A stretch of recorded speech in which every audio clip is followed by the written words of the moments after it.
So I'm just going to talk through a problem I've been having in my jiu-jitsu training a little bit while I wait for a video to upload, because I just decided I was going to wait for the video to upload before I got off my phone. So since I'm on my phone, I might as well make this into a video, because it's like, why save it for later? You know, like, what if I get into a car crash? What if the porch collapses? Tomorrow never comes, like from Rocky. So just do it now, you know, make hay while the sun's shining. So in jiu-jitsu, and one thing I'm trying to do is trying to get back in my solo drilling grind. I got to get a mat area for that, though. So I don't really have a mat area, but I'm trying to make do. You know, I should do it in the grass right there. There's grass right there. I could set up on a tarp. I could do that. But my strength training, you know, people, they do jiu-jitsu. It's just common in the jiu-jitsu community. Not as common in the wrestling community, but common in the jiu-jitsu community. They do jiu-jitsu and they don't think of themselves as athletes first. They're like, oh, I'm a martial artist, and they don't train like athletes.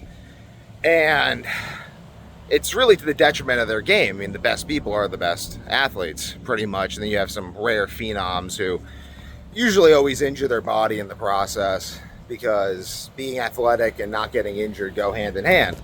So I do kettlebells. I do kettlebell swings, and I've done powerlifting. Like, people will talk about, this is a big thing right now, like the Roman jiu-jitsu guy. People talk about, you have to do powerlifting for jiu-jitsu. Like, if you're not doing powerlifting, you're not doing, or bodybuilding, like just heavy weights, you're not doing real athletic training. And I can tell you this is false. I have deadlifted 550 pounds in compression shorts, barefoot with some chalk, no belt, nothing. I have squatted 400 pounds. I've benched 350 pounds for 3 reps. I've done it. Like, I've done the crazy powerlifting thing. I've done weighted dips and gymnastics rings, the 160 pounds hanging off me. I've done weighted pull-ups, the 100 pounds hanging off me. Like, I have done the heavyweight thing.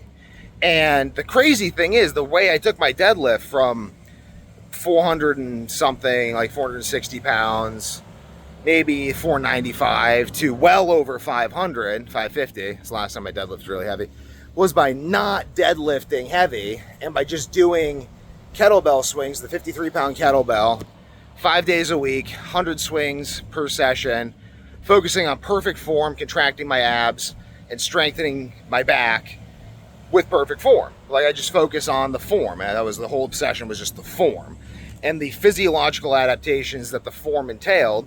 And that strengthened my abs and back and grip enough to the point where I could deadlift. It brought my deadlift up.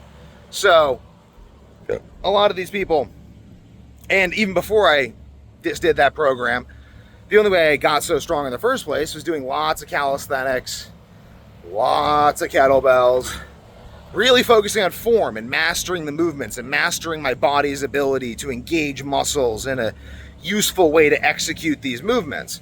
And it's so valuable. I mean, like, that formed the basis of the tendon strength, the neuromuscular connection, the ability to recover probably mitochondrial health as well, structural stability, all this stuff that allowed me to then load myself up with heavy weights. So now I'm doing 26 years old, and I'm doing kettlebell swings, the 53-pound kettlebell.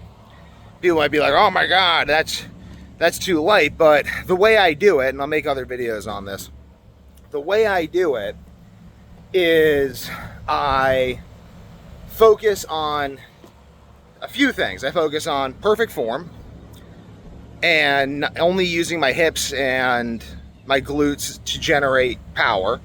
Focus on having perfect abdominal positioning, perfect back posture, perfect shoulder posture, and everything throughout the movement to reinforce perfect posture. I focus on maximum power generation in the shortest period of time at the bottom of the swing.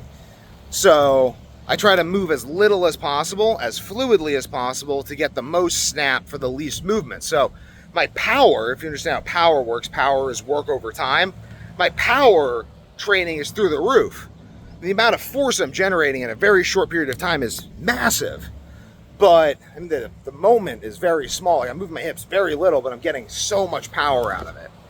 And they do that for higher reps. And the higher reps allow me to focus on doing that exact same thing, but more relaxed. So I become less tense, more relaxed, more fluid, more athletic, while still generating the same amount of power and ultimately reducing the amount of time it takes me, increasing the amount of power. And as that becomes too easy, I'll move to the 70, do it with the 70 again. And I can see myself being stuck at the 53 or keep going back to the 53 for ages. I mean, I've gone to the 35. My hips barely move, but that kettlebell flies. And it's because I've become very, very effective at that form. I mean, I can, it's like the Bruce Lee 1-inch punch. Like I can barely moving generate enough power to snatch 53-pound kettlebell easily, again and again and again. My tendons get used to that again and again and again. Now when I go to load them with heavy powerlifting movements, maybe in the future, a few years from now, I'm going to go blow past my 550-pound deadlift. I'm going to be deadlifting 700 pounds. I'm going to be doing much crazier lifts like old-time strongmen. But I'll be doing it from a place of having conditioned myself with these kettlebells. But that being said, I am sore as heck. Like my back has been hurting because I've been doing this a lot. I've been getting myself back into this program. And it sucks because I stopped doing it back in 2021 because it was just too effective. So I started doing all these weighted carries, and then I got really good at weighted carries, but then my ability to do swings went down. And then I realized the only reason I was so good at weighted carries in the first place was because I was doing all the swings. And then I lost the ability to maintain the weighted carries because the weighted carries weren't maintaining themselves. It was the swings maintaining the weighted carries. And then I just started working all the time because I just had 2 kids and I need to work all the time. And then my athleticism went to crap, and I realized that that's not the way, and I generated better systems for keeping myself in shape and keeping myself financially well off and making money and working without sacrificing my health, because then insomnia came back.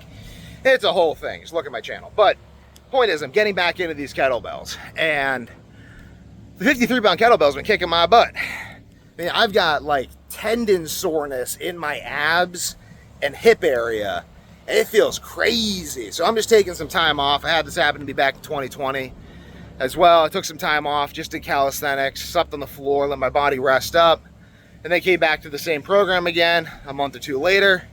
Kept doing it, except, that time I was cracking my back. My body was strong enough and I had some time to relax so that I could continue doing that kettlebell program. Part of me wonders if body weight would be more effective anyway, if just the discipline of body weight and how it becomes easier over time, so you have to make it harder, becomes this form of muscular mitochondrial tendon training that unlocks untold athleticism. That's something to explore. But right now I'm on the kettlebell grind or the kettlebell groove, because that's been on the kettlebell upswing, because that's been working for me. And I'll explore the other methods at the same time. I might take 6 months off and just do hardcore calisthenics and see how that impacts my jiu-jitsu. But just the hip motion of the kettlebell, like, oh my God. The solo drills, I wonder if I can get the same hip motion stuff at the solo drills. It's a lot of stuff to explore, but point is, I'm just sore as heck. I am sore as heck from those kettlebells with the 53. And I'm gonna just rest right now. I'm just resting. I'm in survival mode, just doing enough drilling to keep my jiu-jitsu good, keep my mind sharp. Next week, same thing. Maybe do an open mat before I take like 2 weeks off, and then come back with the kettlebells and the jiu-jitsu strong, and hopefully those 2 weeks off rest me up real nice for the tournament. I all my training planned out up to this tournament, December 13th, that I really am looking at doing, because my wife's going to be having another kid before the next tournament will come. So it's kind of like that, or wait until after my wife has another kid, which can be a different era, but we'll see. I mean, my training's really going well right now, just with everything I'm doing, so I don't really feel the need to, but I do feel the desire to, because I like it. I want to just see what happens if I just unleash myself at a tournament and I stop just trying to drill moves. Because even when I'm at open mats, I'm just trying to drill moves. Because if I'm just trying to win, it's like maybe I win, maybe I don't. But I want to get moves that I know I can hit on anyone at tournaments. So I practice those moves at the open mat. And at the tournament, I try to use those moves. And then I use my opponent's reactions to those moves to feed into everything else. So that's the strategy. That's the training methodology for that. My kettlebell training supports that style of jiu-jitsu very well. And it's just kicked my butt. Like, I got to take some time off. I got to take like 2 weeks off from kettlebells and then another 2 weeks off from jiu-jitsu and just walk, swim, let my body kind of rest a bit, let my spine decompress, sleep on the floor. And then I'll let you guys know how that all works out. But I just want to share this very real insight into a jiu-jitsu athlete who loves to compete and how he thinks about his training and how his training's going. I'm also doing a lot of neck bridging for my neck because it really helps prevent the neck hump. Like, I don't really have any neck hump because I do a lot of neck bridging. That's the first movement babies do. I have 2 kids. See them do it. They neck bridge over their neck onto their belly. It's how they get to their belly to start crawling. So I hope this video has enlightened you as to training, giving you some ideas. Let me know in the comments below and I'll make some videos on your comments if they're good comments.